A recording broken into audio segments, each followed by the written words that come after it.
নমস্কার দাদা, আমি সোমনাথ পাত্র আবার একটা নতুন ভিডিও নিয়ে আপনাদের সামনে উপস্থিত হয়েছি।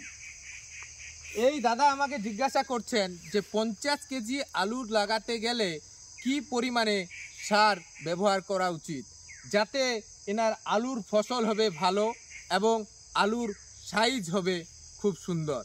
তাই দাদাকে আমি একটা লিস্ট করে দিয়েছি যে 50 কেজি আলু লাগাতে গেলে কি পরিমাণে সার আপনি ব্যবহার করবেন। দেখুন, আপনাদেরও বলছি, 50 কেজি আলু লাগাতে গেলে আপনাদেরকে ফসফেট ব্যবহার করতে হবে মাটি তৈরির সময় 15 থেকে 20 কেজি। আবার পটাশ ব্যবহার করতে হবে 6 থেকে 8 কেজি। 10-26 ব্যবহার করতে হবে আপনাদেরকে 8 থেকে 10 কেজি। সেই সঙ্গে আপনারা ধানুকা কোম্পানির মাইক্রোর 1 কেজি ব্যবহার করতে হবে।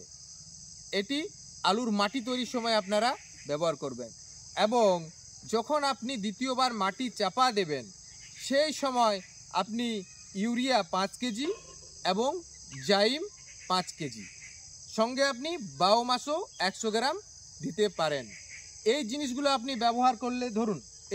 আপনি ব্যবহার করলে আপনার আলুর ফলন হবে খুব সুন্দর এবং আলুর সাইজ হবে বেশ বড়। নমস্কার।